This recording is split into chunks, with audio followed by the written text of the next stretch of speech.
Welcome to Decision Vision, a podcast series focusing on critical business decisions. Brought to you by Brady Ware & Company. Brady Ware is a regional, full-service accounting and advisory firm that helps businesses and entrepreneurs make visions a reality. And welcome to Decision Vision, a podcast giving you, the listener, clear vision to make great decisions. In each episode, we discuss the process of decision-making on a different topic from the business owner's or executive's perspective. We aren't necessarily telling you what to do, but we can put you in a position to make an informed decision on your own and understand when you might need help along the way. My name is Mike Blake, and I'm your host for today's program. I'm a director at Brady Ware & Company, a full-service accounting firm based in Dayton, Ohio, with offices in Dayton, Columbus, Ohio, Richmond, Indiana, and Alpharetta, Georgia. Brady Ware is sponsoring this podcast, which is being recorded in Atlanta per social distancing protocols. If you like this podcast, please subscribe on your favorite podcast aggregator, and please consider leaving a review of the podcast as well. Today, we're going to discuss the topic, do I need to go all in on building a personal brand? And,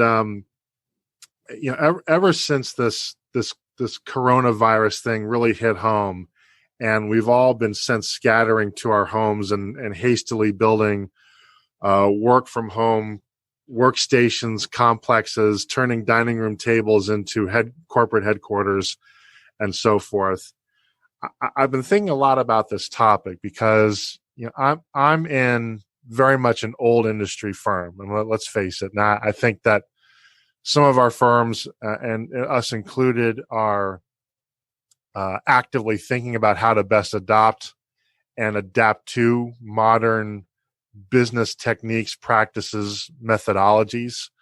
But the fact of the matter is, the world is and has changed. And I don't think that it's at all a guarantee that it's going to go back to the way it was, say, February 1st or January 15th. And as I think about that, I think about my business partners. I think about my colleagues. I think about my clients. I think about people that are in my ecosystem, whom I care about.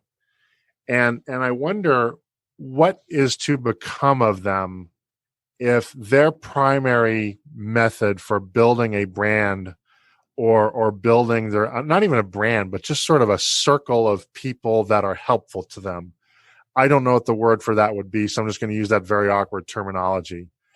But what's going to become of them, right? What becomes of you if your primary vehicle for initiating and developing relationships is networking and exchanging physical business cards and shaking hands with people, right? Or God forbid, hugging them, right? It's just what becomes of you if that's your world. And frankly, that's how you have been successful for the last 35 years of your career.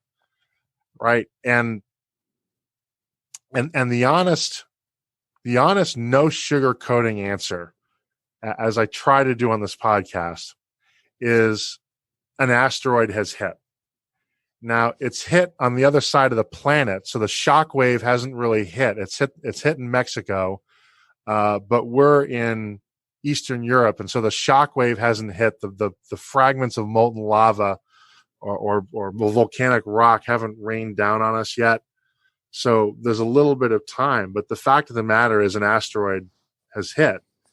And these conferences, these seminars, these professional meetings, trade associations, happy hours, and so forth. At a minimum, I don't know anybody that thinks they're going to come back tomorrow. And I'm of the camp that, I'm not sure they're going to come back, maybe ever, certainly not in the medium term. And so what do, right? You still, as a company, I don't care how many costs you cut, there's not a single company out there that is viable long-term if you don't generate revenue. And I don't care whatever sort of other things you do in terms of building infrastructure and trying to be helpful to your company that you work for or that you own. And I'm on record of saying this, right? If you're not a profit center, you are expendable. And as I'm recording this on May 8th, 2020. The most recent unemployment figure shows 14.5% unemployment, which is better than I thought it would be. I think we'll see 20%. And you do not want to be in a position where somebody looks at you as a cost center. You've got to be a profit center, and a profit center is somebody who generally, there are exceptions, but somebody who's going to bring in revenue. And because the world we're in now, because that sort of active pinging that we're used to is just off the table, what do you do? And I think the answer is about building a personal brand where you don't have to meet people directly. And I think I'll say with as much modesty as I can muster, I've had some success doing that. And exhibit A is that I've never met over half of my clients in person. And I think that's a help. Showing them my face is not going to close deals, I promise. But the fact that my clients really don't care if they ever meet me in person, I think shows that there's a personal brand out there that's had some effectiveness. And it's not because I'm great at it. It's just because of something that I chose to do. And so I'm picking this topic, and I'm picking this topic now because I think that I think it's something that everybody out there has to be thinking about, even if you're not an executive, right? I received a LinkedIn message from a friend of mine yesterday who has a son that wants a business internship, right? And very few people are handing out internships right now. They're trying to figure out how to keep their 30-year or 20-year employees busy, and paid, right? So where's that internship going to come from? And my answer was, if you want to stand out, start building that personal brand, right? I only came to this party 15 years ago. I wish I would have had the opportunity and the foresight at age 20 to start doing this. I'd be miles ahead. And that's the way I think you're going to stand out, even as somebody who's looking for an internship. Have a personal brand, have a reason for people to know you, to remember you, to identify you as a special individual, as bringing something that's unique and special to the table. And happily, my thinking on this topic coincides with something that for me has been very fortunate. About a year ago, I made a new friend named Jared Kleinert. And to be candid, I'd never heard of him before, but he reached out to me and was introduced to me because at the time he was planning to move to the ATL, which he has since done. We're delighted for that, right? But it turns out that even in his teens, he has understood organically about the importance about building a personal brand. Literally, it's not hyperbole to say that he is a genius and a prodigy at doing that. He's built a person, and when I read off his bio, you're going to see why. He's a guy that sort of has this in his DNA, and I'm delighted that he has agreed to come on to talk about this, because I cannot think of anybody better. You can have your Gary Vaynerchuks, you can have your Tim Ferrisses, and they're all great. You can give me Jared Kleinert every day of the week. So I want to introduce Jared, who his current deal is he's founder of Meeting of the Minds, as well as a TED speaker, is a multi-award winning author, and has been named as USA Today's most connected millennial. Okay, so maybe you're kind of getting this now. His invite-only mastermind community, Meeting of the Minds, curates top entrepreneurs, chief executive officers, and business owners for quarterly summits. Members of this network, typically operating seven-figure businesses with no outside investors, enjoy more predictable revenue, increased profitability, and sustainable growth for their companies, in addition to new lifelong friendships and long-term business partnerships. And we talked a little bit about this topic with Mark Borelli in a previous episode where we talked about professional and business peer groups such as Vistage, and talked about the value of those sorts of things. What Jared does is the same thing, but I think it's more exclusive and a little bit more amped up on steroids. Jared's career began at 15 years old when he started his first company, and took off at 16 while working as the first intern and then one of the first employees for an enterprise SaaS company called 15Five. And we had one of their founders, Shane Metcalf, come on to talk about how to be an effective remote worker. And I hope you enjoyed that podcast because it was terrific. And I'm still begging him to introduce me to Simon Sinek, who, as everybody knows, I have a disturbingly high man crush on. And today 15Five has raised over $40 million and has almost 2,000 forward-thinking companies as monthly recurring clients. Jared is the author of multiple books, including the #1 entrepreneurship book of 2015, 2 Billion Under 20, which I have read, How Millennials Are Breaking Down Age Barriers and Changing the World. And he spoke at TED at IBM the day he turned before 20. Jared, thank you so much for coming on. Yeah, thanks for having me, and I appreciate the flattery. I'm gonna have to take the quote of you can have your Gary Vaynerchuk, you can have your Tim Ferriss, but I'll take Jared any day. I appreciate that. Well, it's open source, and it's really. I mean, I've already got you on the podcast. I have no incentive to suck up to you, but it's really, what you've accomplished is remarkable, and you've done so in a way where I presume it's basically self-taught. Where, there are people my age with, gray hair and arthritic ankles and all that we would love to accomplish that in a lifetime. And now we realize, boy, we really need to accomplish stuff like that in a lifetime. So, having you with your talent and your story here, it's really, I think, a terrific resource for our listeners. And frankly, I'm going to nag all the partners in my firm to listen to this. Yeah, and none of us are completely self-taught. I mean, I've benefited from meeting hundreds of the world's smartest and most talented millennials, and consulting for people who have New York Times bestselling books and who are Rhodes Scholars and who are really world class at what they do. So I've been very fortunate over time to download as much as I can from the people around me. But I think that's part of why we're talking about this topic today, is that you are the average of the people you meet, and how high of a quality time you spend with them. So let's start at the very beginning. Who needs a personal brand? Why do you need one? Yeah, I think everyone. I started my first business at 15, and didn't know anyone and didn't know anything. I really began my career with a series of cold emails that I was doing to individuals on the West Coast of the United States when I was living in South Florida, where I was born and raised. And so, in a way, I've been practicing some of the reach out methods to influential people, and the hustle and the relationship building efforts that we could all apply during this time of social distancing.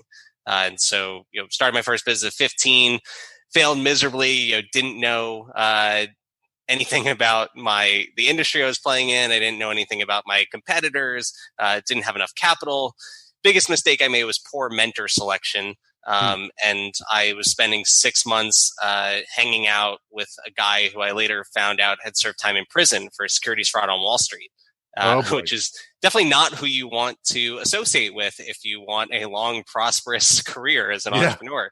Nowhere to go but up. Yeah. So, so at 16, I had negative connections and negative experience. But I realized that I needed to do a 180 and surround myself with not just high integrity individuals, because I think you have to be around great people first and foremost, but also people that were real subject matter experts at what they're working on. I think that part is really important as well. And so that's when I sent a cold email to David Hassel, the CEO and founder of 15Five, Shane's co-founder. And I reached out because I read about him. He was called the most connected man you don't know in Silicon Valley, according to Forbes. And when I was thinking about reaching out, I had to think about what I could offer him. Why would he give me his time of day? He was a serial entrepreneur. He had a successful business going, and he had a great network and a great brand, or another word we could use for brand is maybe reputation in this conversation.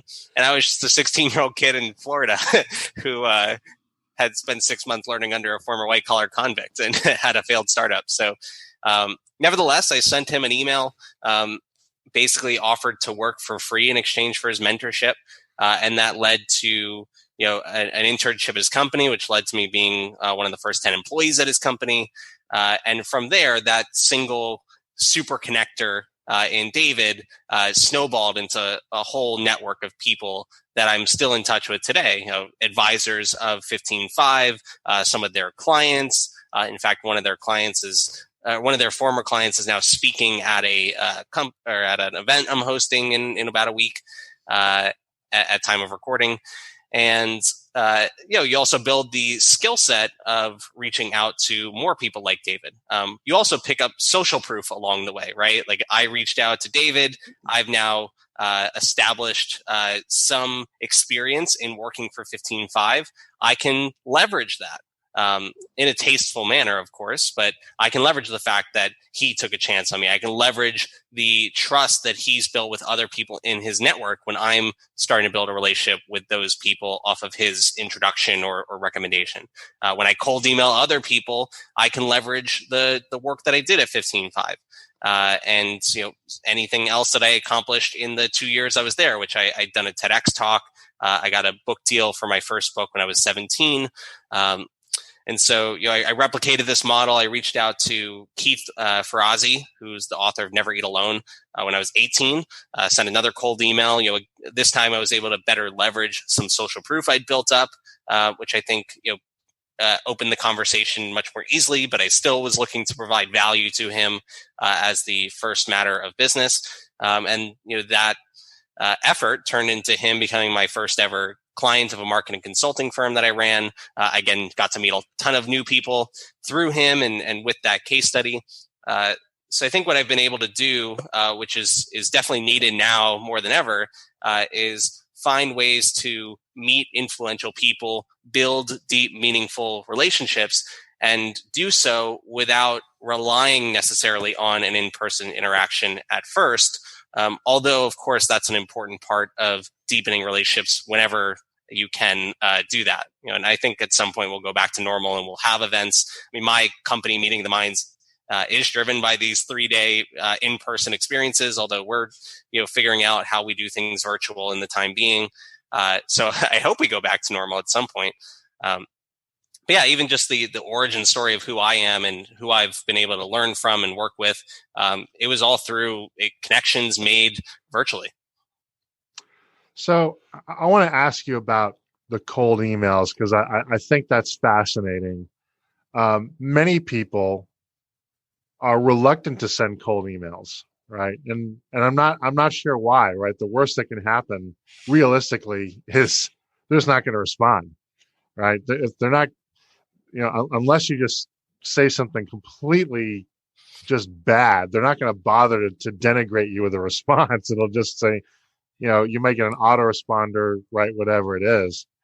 But what got you to start sending out cold emails? Because you were too young to be scared of doing that, or did somebody advise you to doing that, or how did you get to that?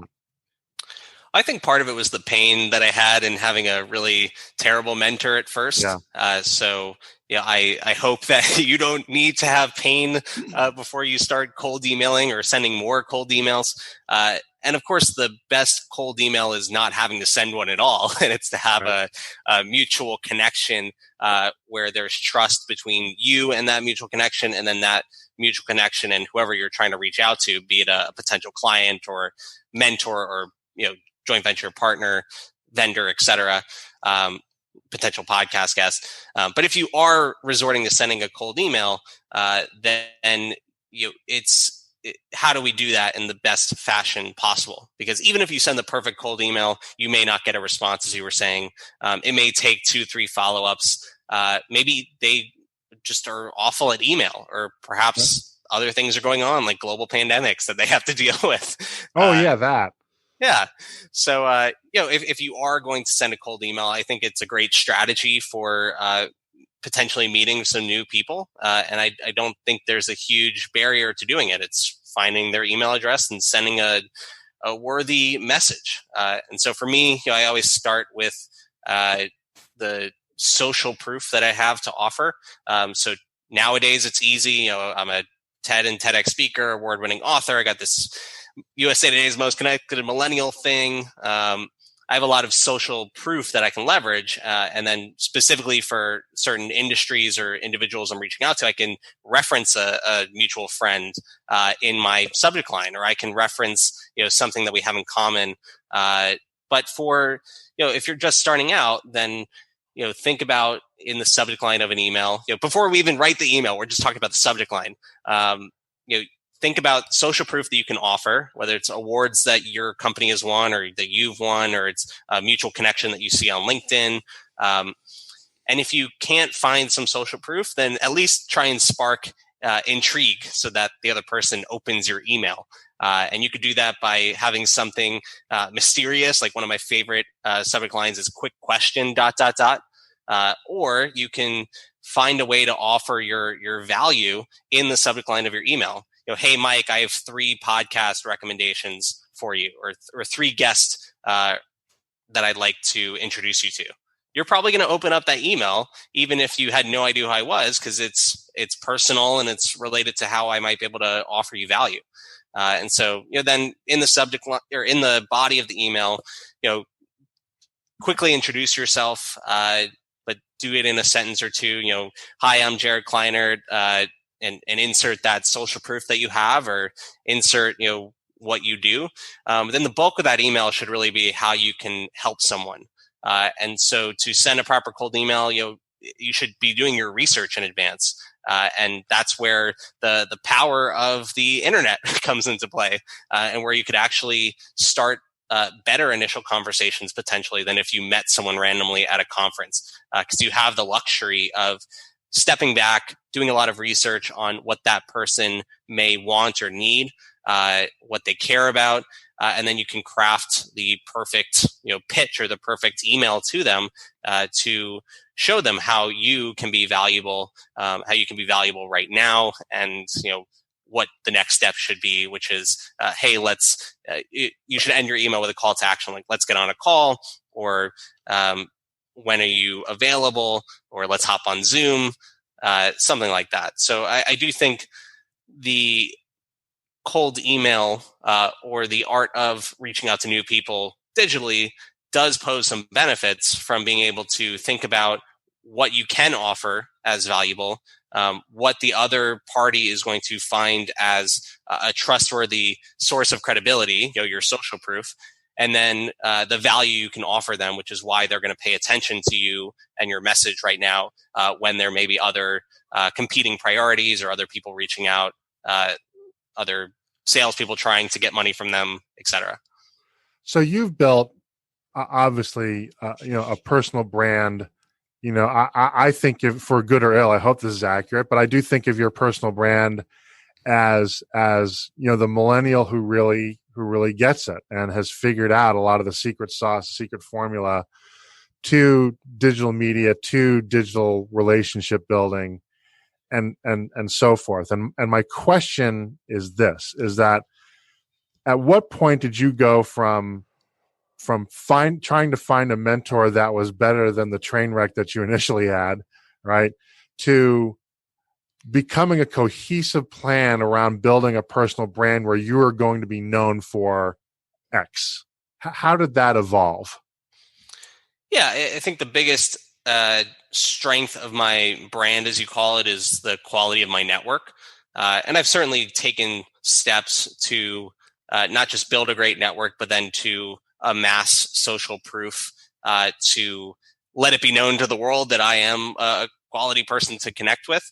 And so in terms of thinking about that social proof curation process, as we can call it, I would start with what your ideal customers or what your ideal friends or mentors would find to be trustworthy.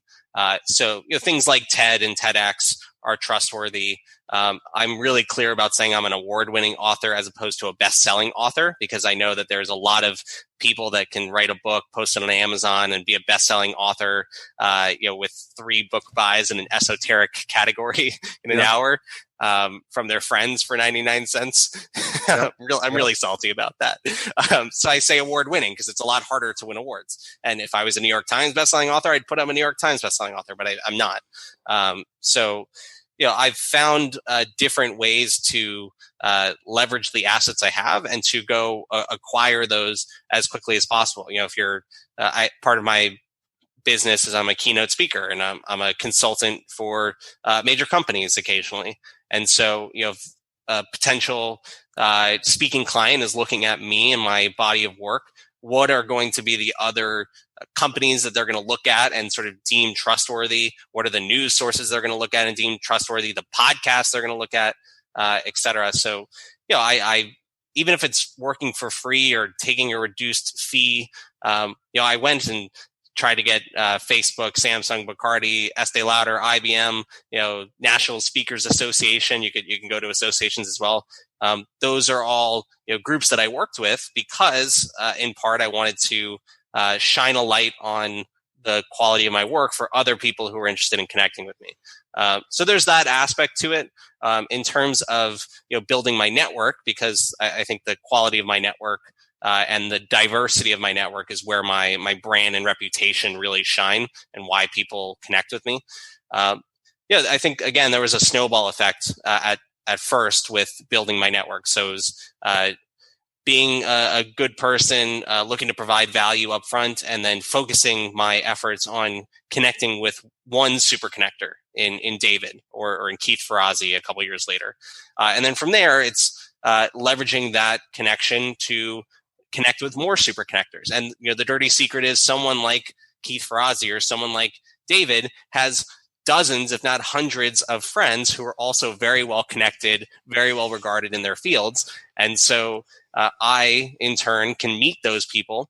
And when I'm connecting with those individuals, we're starting at a much deeper level of our relationship because we're both leveraging the trust of David or whoever that connector is in that situation. And so, it's important to, keep your quality of work high. And when I say be a good person, it's not just, Mother Teresa type doing good deeds, but it's also having high quality products and services and showing up on time and, working hard and some of those basic statements. But as long as you're, continually a good person and you're continually looking to provide value, then your network is going to grow exponentially when you focus on these super connectors. And you can focus on super connectors in your industry. I've made it a particular point of interest to focus on super connectors from diverse industries and fields because that is my leverage in the marketplace as I have perspective across hundreds of industries and access to hundreds of other communities if and when I need it. So hopefully that's answering your question, but I think it's, being mindful about who you're connecting with. And then it's also, thinking about what's it going to take for that other person to trust me. And so, that's going to be a mutual connection. Or if you don't have the luxury of a mutual connection and, or you want to bolster that mutual connection's introduction, then you can go and amass social proof in the form of press and podcast interviews and all this stuff that you might say is your brand online, and then make sure you put it in places where people are going to see it. Your LinkedIn bio, your email signature, going on different shows that have a decent audience. So I've been interviewed by Larry King and New York Times bestselling authors like Neil Strauss, who have a big following in the entrepreneurial community, or have been referenced on James Altucher's show, even though I haven't done a full interview with him. So then it's thinking about, from a distribution standpoint, like where are my ideal clients, partners, friends going to hear about me in a one-to-many fashion if it's not through a mutual intro or it's not through a cold email. So let me ask you this. So you've done, the TED Talks. And that reminds me, I got to go back and actually watch them. I'm embarrassed I've not, but I will. Did those come before you or in the process of building a personal brand, or did you look back and say, "Hey, I did these TED Talks and I wrote this book. That's pretty cool. I now have a personal brand that's kind of evolving, and I've got to figure out a way to be a good steward of it or be a good caretaker of it? What was the order of operations there?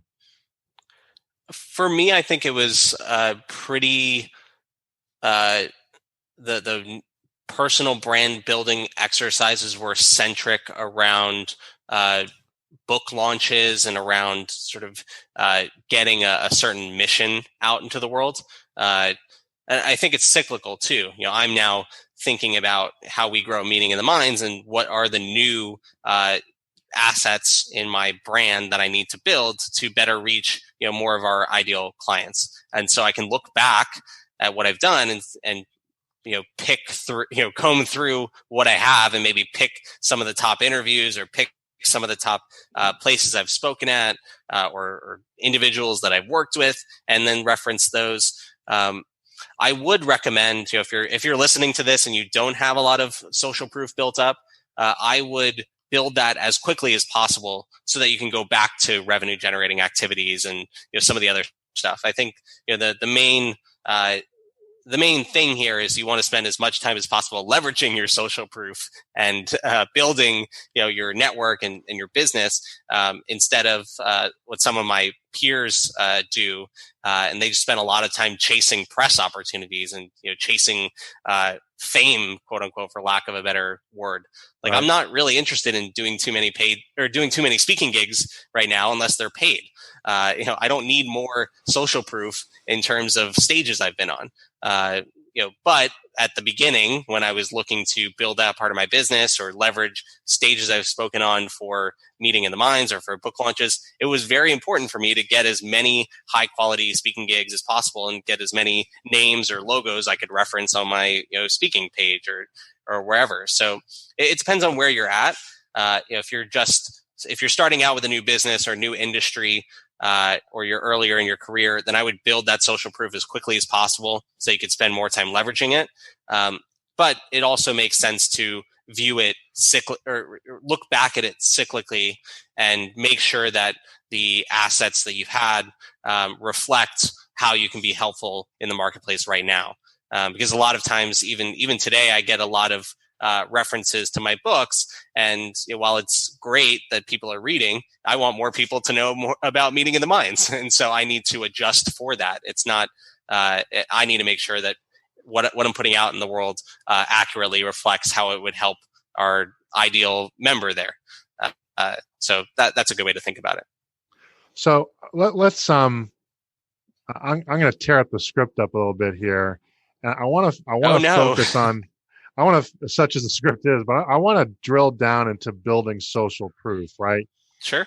That's dominated this conversation so far. I get it. It's important. I'm familiar with the term, right? But now, now I'm somebody I know I need to become intentional about building this personal brand, and digital is going to be likely a big part of that. What are the things I should be thinking about now if I feel like I don't really have a lot of social proof? What can I do that's intentional to try to build credible social proof, relatively quickly?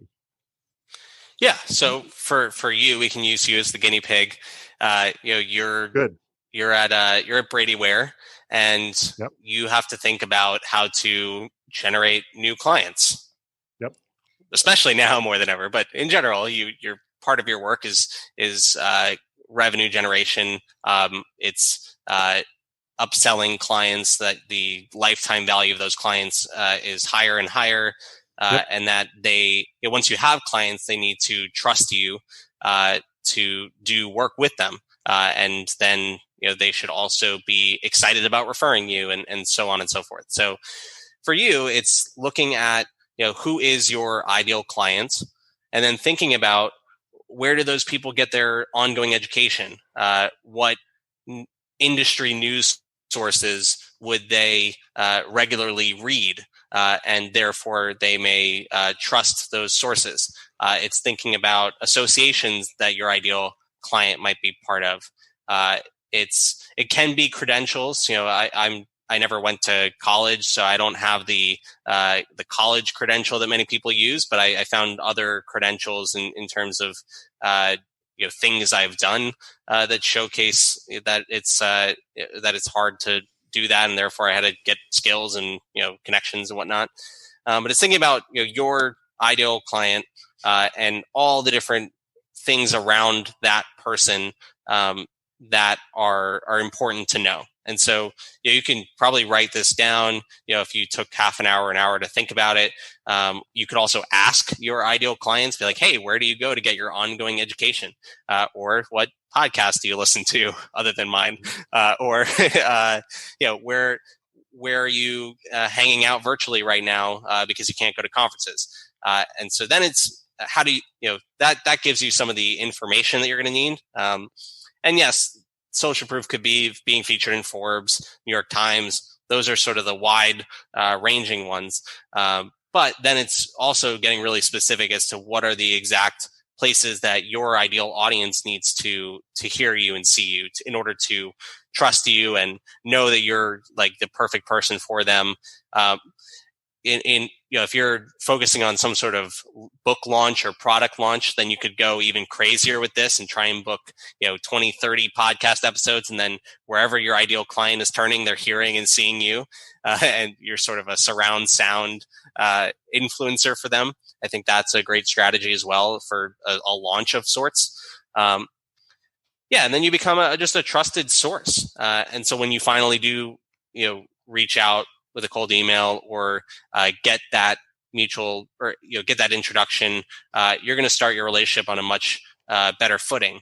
And then it's also reference material. So it's when you are reaching out, someone's going to Google you or look on LinkedIn or see the email signature that you have. And at first they're going to be like, who the heck is this? And then they're going to be like, oh, they're actually pretty cool. Or I could really use their product or services, or they're worth chatting with at minimum. So there's benefits there from a reference standpoint, but also a sort of a marketing standpoint. And I would start with who you're trying to influence, which is probably your ideal clients as one of the main buckets of people, and then thinking what matters to them, where are they going to get their education, and try and be in those places. So interestingly, to sum up, what your advice is to get connected with wherever your target audience gets their education, gets their information, right? Because that's where they'll be looking, and you'll happen to be there. Interestingly, you did not say go out and write a book. You did not say go out and become a TEDx speaker, and you didn't say go get an award from a national publication, right? So I'm curious. I'm curious why that is. I think those could be indicators of social proof, and they could also be ways that you can offer value to people. But it's I think the best bang for your buck is starting with any sort of blog post or guest blog post or being interviewed on a podcast or getting featured in some press, because those are also quick and easy, and that's more of a marketing and positioning challenge or exercise, whereas writing a book is 2 years minimum of absolute torture before you get something out into the world. And most books are not good. And I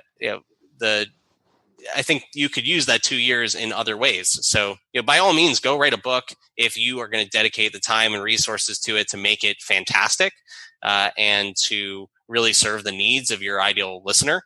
By all means, start a podcast if you think you can put the necessary investment of time and money and effort into it, and you're going to be able to get interesting guests on a regular basis that are going to serve your ideal listeners' needs. But you also have a business to run for most people listening to this, or you have you're running a business within a business, and sort of you're an entrepreneur. And so, again, I think if this is a conversation about networking, then it's how do I acquire the social proof as quickly as possible so that I can go on with my life and leverage that social proof. Most of my time is not spent talking to TED, the TED organization, or it's not spent talking to Forbes, where I used to have a column. It's talking to potential clients. It's serving their needs. It's networking with other peers and learning from them. And discovering how I'm going to pivot my primarily in-person events business to a virtual format for the next 6 to 9 months, and how I can do my pivot in a way that maybe integrates with our long-term strategies, so that we can do a virtual part of our meeting of the minds and also an in-person part. I think there's a lot going on, and your network is one big part of that. And your social proof, or how you find other people in your network, should become an increasingly smaller part of that. Like when the ultimate goal is when you reach out to people, they listen. When you get introduced from someone, you immediately get a response. So over time, you should need less and less social proof, or need less to get that connection going and get to the fun stuff. So anybody who sits down and Google's personal branding, online influencer, is going to run into the term authenticity early and often. Can you explain to our audience what authenticity means, and why is it important, and how do you project or make sure that your brand does come from a place of authenticity? I can share what it means to me. So it goes back to that being a good person aspect. It's doing the work required to both have good intentions, and then to reflect that in your work. So it always starts with the quality of your product, the quality of your service. Being authentic also means, if I'm going to then start marketing or broadcasting who I am and what I do, I'm doing it in a way that reflects my values. And sure, occasionally you may say something that is risque or unique or different, but it's not to put anyone else down. It's only to reflect who you are and what you're working on. It's apologizing when you mess up, and providing even more value to deepen that relationship or mend that relationship. So for me, it starts with the work that you're doing before you ever talk to anyone, and building great product services, and then getting that out into the world. And when you talk about networking or marketing or sales, I fully believe that if you have the best solution in the marketplace, then it's a disservice if your ideal clients aren't using your product or service. But if you have if you're selling snake oil, and then you're trying to run a bunch of ads or leverage these social proof tactics that we've been talking about, I don't think that's authentic. I think that's when you risk influencing people in a way that's not in their best needs. Can you really sleep with yourself at night? Selling a low quality or detrimental product or service to someone. So I think that's where authenticity comes in. And I've never personally been too afraid of wearing what I want when I'm speaking, or talking how I'd like to talk. So I mean, those parts could be authentic too if you're in a more corporate environment.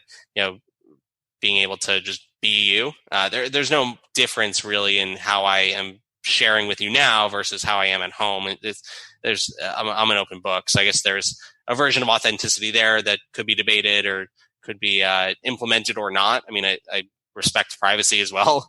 I do have parts of my life that are private, but I'm pretty much the same person, 9 to 5 that I am, 6 to 9 or whenever.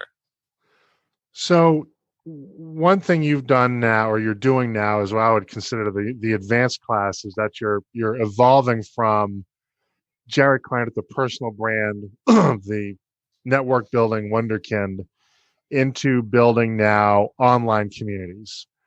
And so why is that desirable to you? And how do you go about doing that? Yeah. So as I was building what some have called a world-class network in record time, you are, you have a limited amount of time. And so you have to think about how to help as many influential people as possible with the limited time that you have. You also have to think about how you can offer value to people. And many times I've found that one of the best ways to offer value to other people is by connecting them to other great people. And so, pretty early on, maybe 17 or so, I was actively creating Facebook groups and creating spaces where I was curating, which I think is a really important word and exercise. I was curating great groups of people and giving them an opportunity to meet each other and provide value to one another. And then that becomes one-to-many networking.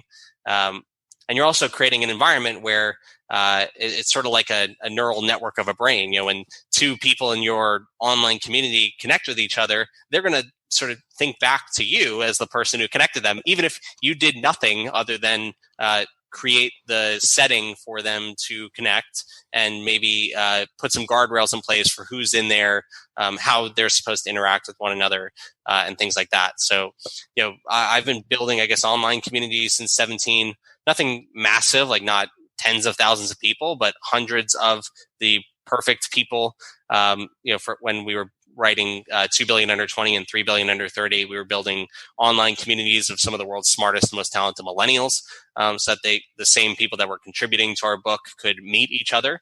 And that was one of the ways that we convinced these book contributors to partake. Is we said, hey, we're asking you to contribute 3 to 5 pages of your formative life experiences to our book. But we're going to give you access to this entire community of other, world-class millennials. And then, of course, we're going to give you exposure via the book sales and people reading your story. And, I personally will connect you to as many people as possible, or, be your cheerleader. However I can help you, I'm there. And that's how you convince like the founder of WordPress or the co-founder of Duolingo or champion athletes or social media influencers to all partake in that work of yours. And so, there's online communities. I saw it in different lenses when I was, I guess, 22 or so. So after a few years of writing these books, building a readership, getting to speak at some great places, also building that consulting firm, which started with that in connection with Keith Ferrazzi. And then I had a marketing consulting firm where I worked with other top thought leaders. There's only so far you can only scale a consulting business to such capacity. Right.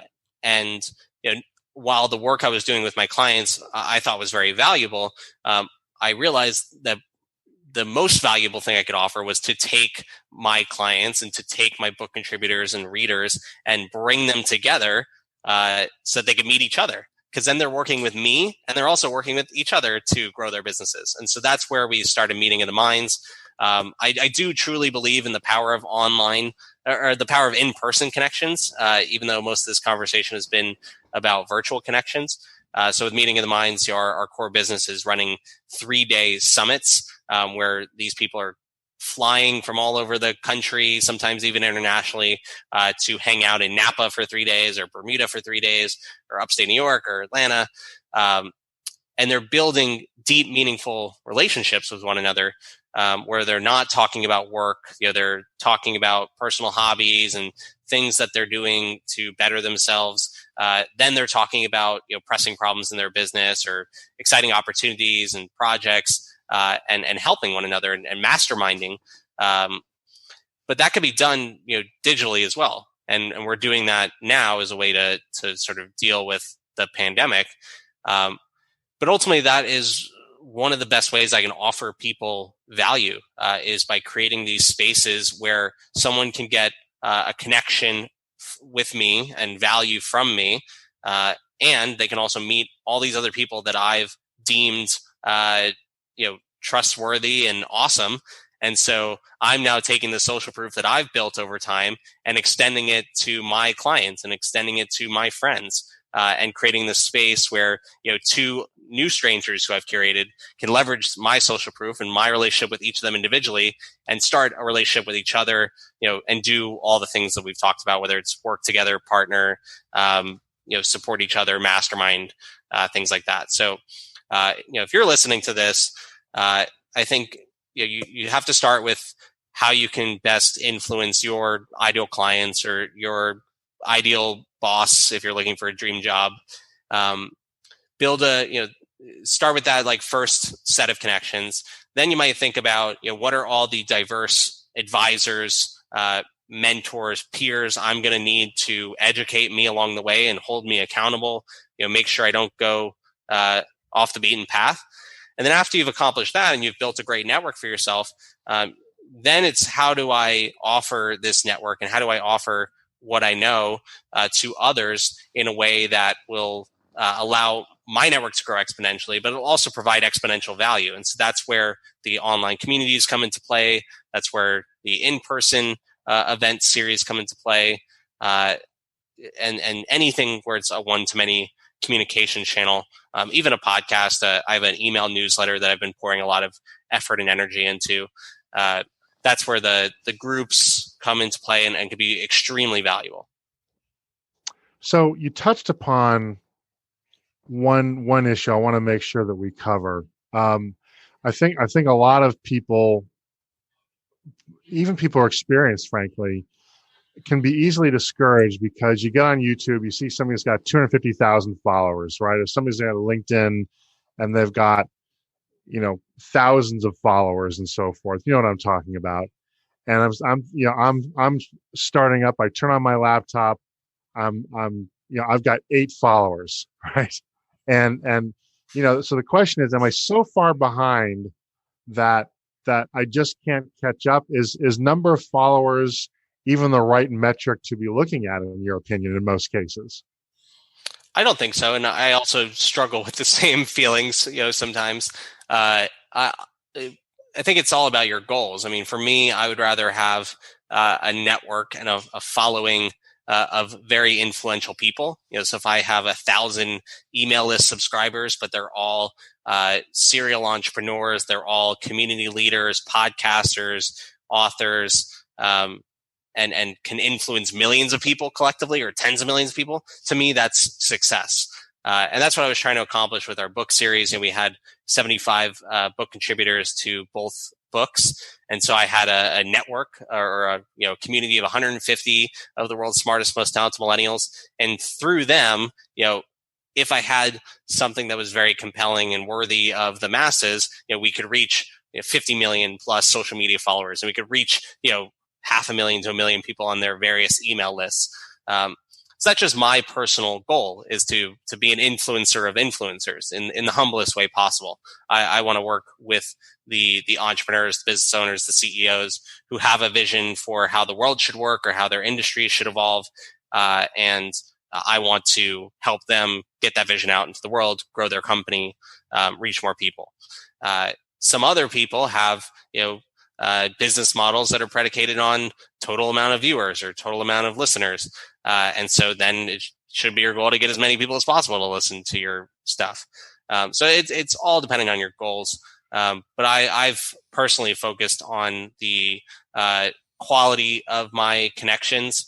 There's also a lot of people that'll take in content that may not sort of raise their hand and tell you that they're raised or listening to the content. You may have 1,000 or 5,000 regular podcast listeners, and maybe 5 of them have told you that your show's awesome in a review, or maybe they've reached out on social media, but they're still influenced by you and they're still coming to you every single week.